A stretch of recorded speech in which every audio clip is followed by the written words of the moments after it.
You can't fake stillness. Healing is loud in the beginning, and then it gets real quiet. I've broken beautifully, I've cried glamorously, I've stitched myself back together, piece by poetic piece. This episode is for the girl who knows pain but doesn't live there anymore, and she never did and never will.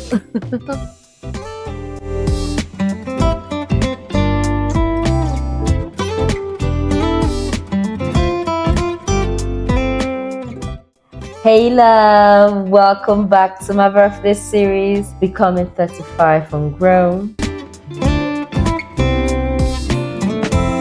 This is my special love letter to life so far. The messes, the highs, the lows, the celebrations, all of it.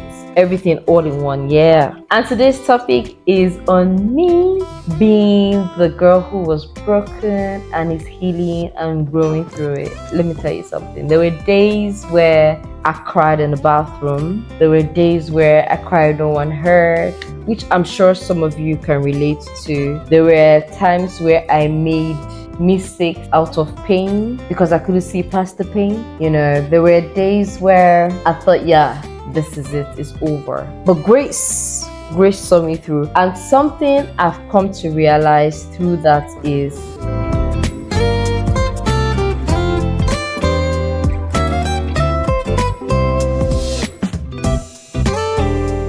in spite of all of that, I was learning, I was growing, I was becoming. So, my friend asked me a question. If your 60-year-old self could just whisper to you one sentence today on your 35th birthday, what do you think she would say? There's so many things I know she would say, but let me give you, I don't know, we'll count it together. Number one, I know she's gonna say, good job. She's going to tell me good job. She's going to say, thank you for being the adventurous rebel that you are. Thank you for going through the lows and the highs and becoming a better version of you. She's going to tell me, thank you for protecting your legs, because see, at 60, I can still wear heels. I can still walk tall, and I can still go out dancing. See, she's going to be very grateful that my knees, my feet, my legs, my entire body was well taken care of. She's also going to say, girl, good job. I saw the pictures. You know, I've been taking lots of boudoir pictures. So at 60, she's going to be like, yes, girl, you looked amazing. Ooh, look at that body. It's to die for. Thank you. She's going to say that. Another thing she's going to say is, Ekyvee, wow, thanks for capturing all the moments. A little backstory on capturing moments. Do you know the biggest influencer in my life that made me start taking pictures, capturing every phase of my life is my mom.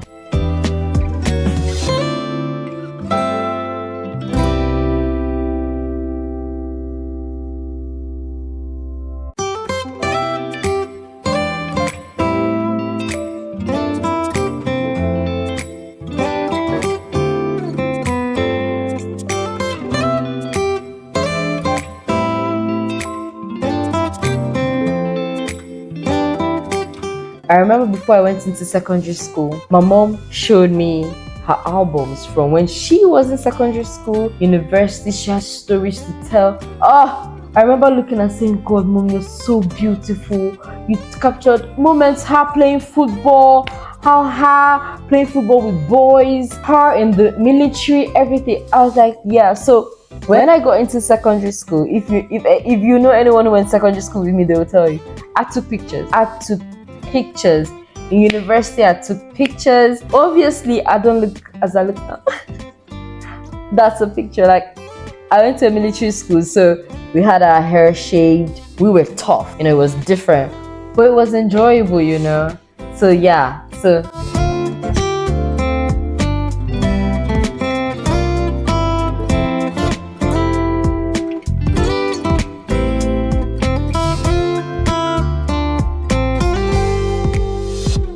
my 60-year-old self is going to be grateful that this 35-year-old kept pictures and videos. She documented memories. She documented moments. can't think of any, but I know I've had regrets. And one way that I handle regrets, I don't dwell. I'm more of my type of person is, I made the decision, I'll face the consequences and I'll move on. I'm not going to dwell on, oh my God, I could have done this better.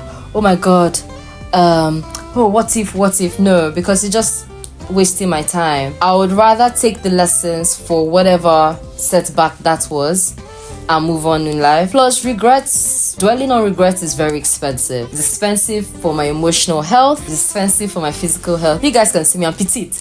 Okay, I can't afford to, emaciate any further. FYI, I used to be really, really tiny. This is me being a grown woman right now. And when it comes to second chances, I do believe in second chances. Obviously, within reason, you're not giving second chances to somebody who's gonna put a knife in you, but when it comes to within reason, within normal humanity, yes, I do believe in second chances because people do learn. I know I've learned from so many things I did in the past. There were times I didn't show up as I was supposed to and as was expected of me, which was within my capacity, but because I let outside noise in, when it comes to regret, that's my one biggest regret, letting outside noise into my head. And therefore, now when I look at the decision I make and I see how that played, I'm like, ew. So that's one big regret I don't want to ever have in my life. So going forward, I've learned to sit with myself and do my analysis as opposed to letting, the chatter coming to me. For self-love at this stage of my life,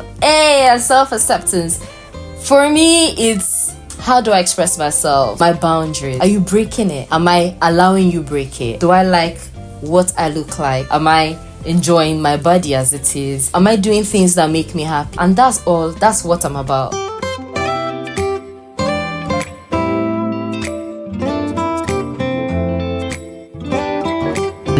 Ekyvee, you've been one of my closest friends, someone who has just been a constant grounding presence in my life, I must say. And you do remember how we met was when I was in Uyo running my wellness outfit. You did come in as a client, but we became fast friends almost instantly. There was just this ease and a natural connection between us that has blossomed and deepened over time. You have been very influential in my life, I think more than you'd probably realize. But if I had to describe you in one word, it will definitely be unapologetic, because that's what you are through and through. That's what you are. You've always been yourself. You've never watered down yourself or tried to fit into someone else's box. I just admire the way you do not apologize for who you are, for what you desire out of life, and there's just no compromise when it comes to your values, your desires, or I would say even your voice. Watching you just walk through life with this type of clarity and confidence and self-assuredness, I think has inspired me truly. And I remember something shifted in me when you said, you've always put yourself first.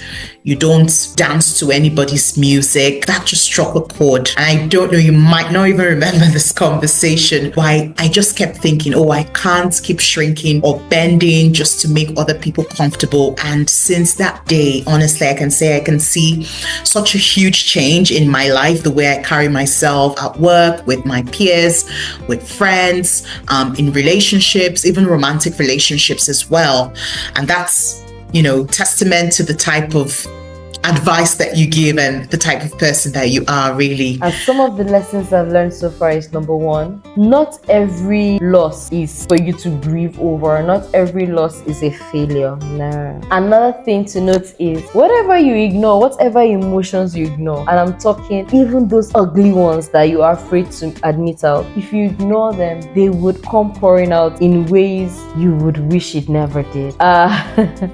You see people crashing out. You see people doing things that do not make sense, that ordinarily they shouldn't do. There's a big chance it's because they had been sweeping things under the rug for such a long time, and now they are looking like, you're looking at them and say, why are they overreacting? They really are not overreacting. So whatever emotions you're going through, go through it to the very end and come out at the finish line. Another thing is, healing doesn't always look holy. Healing isn't always very exciting because it comes with awareness. And sometimes when you are fully aware, you need to now learn and develop the capacity to be more, to have more empathy, to graceful. And sometimes that is not easy. And another thing is, you are not your worst season. Listen, your past doesn't define you, your circumstance doesn't define you. The worst version of you, the worst mistake you've made, think about it, it is not what defines you. Listen, Jesus came and he died for us, isn't it? While we were still sinners, remember, he came, he died for us, he cleansed us and reconciled us to God. You see that veil, he broke it, that divide. So if God himself still loves us when we are at our worst, I'm talking worstest, your ugliest phase, that means that's not what defines you. That means there's this beauty in you that if you give it a chance, it will come out. Listen, I'm on a roll today, man, and I love it. I love it so much because I wish I can sing it from the rooftops and tell people that life is so beautiful. It's okay to admit when you're feeling down. It's okay. No one's gonna beat you, and even if they do, you can fight.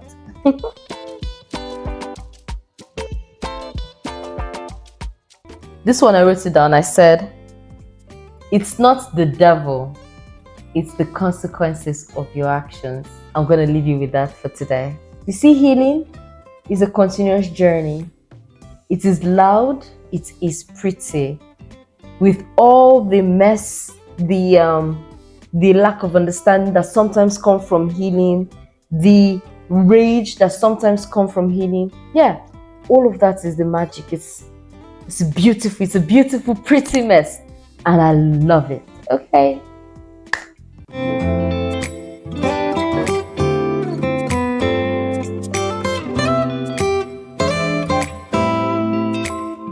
So on that note, if there's anything you remember about me in today's episode, and I know that there's a girl or boy out there that can relate to me, I feel things deeply. I used to be annoyed by it before because I feel everything, and I will start thinking too deeply about it.